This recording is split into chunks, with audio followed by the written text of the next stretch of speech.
Hello, Namaskar. Today I would like to speak on one of the very important topics that is troubling people all over the world.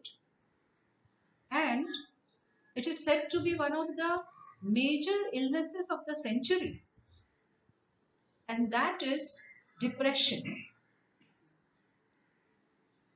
I would like to tell you how to deal with depression because it is very easy if you understand what is depression and how to go about it.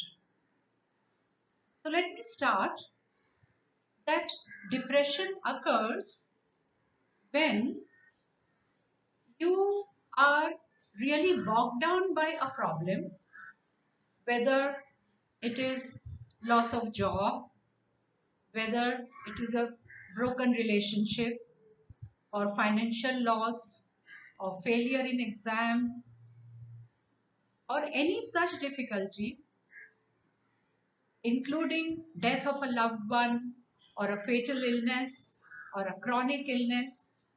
All these things may be responsible at some point of time to result in depression. So, depression starts when you feel a kind of helplessness. You go into self-pity and you start asking this question: why this is happening to me? Why am I having all the problems? What should I do? Feel like crying all day. I do not want to meet anybody. And when you have so many negative thoughts and you are overwhelmed by your problem, then gradually the chemical that secretes joy, happiness in the brain, known as serotonin, goes down. And if you continue with these negative thoughts, a time comes when your energy level goes down, when you feel tired, when you feel nothing is going right. You feel lonely, you feel people have abandoned you, you feel that you can't do anything, and there is no interest in waking up in the morning. People with depression are seen to just lie down in the bed, not getting up at the right time and going about their daily routine. So, you must be alarmed when you do not follow your daily routine, because to regain your health and normalcy, to begin your work, whatever you are doing, is a must.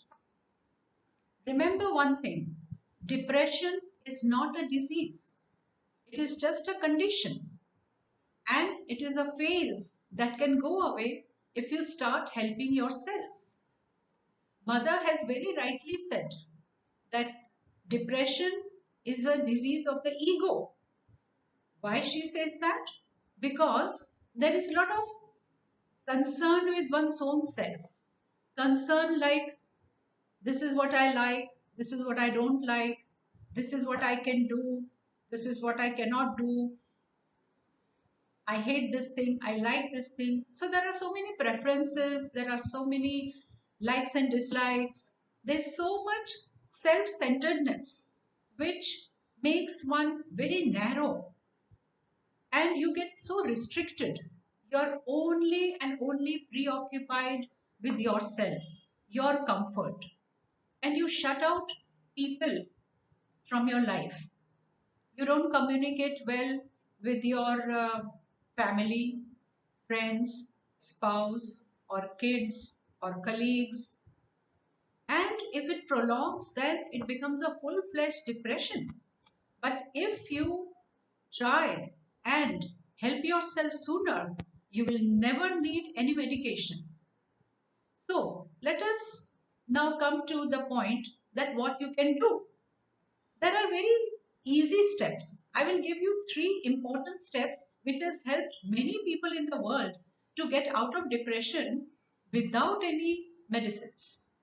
So the first is physical work. You must get up in the morning and do any physical work, whether it is dancing, gardening, exercise, yogasana, cooking, or just stretching in your balcony. Do it for 30 to 45 minutes and you will see the magic in 4-5 days itself. You see, why do you need to do this activity? Because your mind is connected to the body. And when your body is lazy, then it reduces also the powers of the mind to function. And in the long term, it results in memory loss, irritation, mood swings. Hence, using the body as a tool to revamp the mind is very, very important. Second step is to refocus. Stop thinking about your problem and refocus on what you can do today. Start from today. For example, call a friend, read a book, or ask your family members how they are.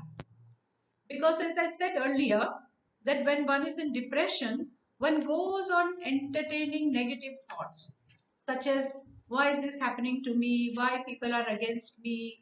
What have I done to deserve this? Why do I always fail and others succeed? Now just observe these negative statements and notice the use of I. That means you are only thinking about yourself. So mother has rightly said that this is the disease of the ego. And once you are aware of it, you are able to come out of it. So don't be preoccupied with your own small world and its problems. By thinking more and more, you have made them bigger.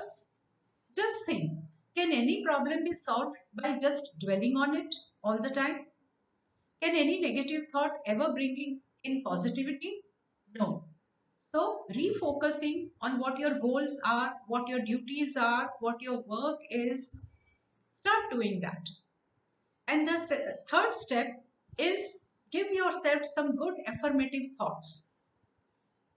The affirmative thought first is that every issue is not about yourself. There are different reasons for a problem to occur, which you have missed. So let us understand that there are two selves in us, one outer, another inner. So the small surface self is always preoccupied with problems and negative thoughts. The deeper self behind the ego has all the energy, all the joy, all the peace. And so you sit quietly, think the problems that your ego is creating and come out of it by telling yourself, I am going to be well. I am going to be all right. My mind is relaxed. I forgive myself. My life is in my hand. My confidence is increasing. I trust myself. I trust life. I trust the guidance of the divine. I can pray. I can remain quiet and I can come out of it. Do all these things along with the physical exercises, and I assure you that you will come out of your depression within a short period of time.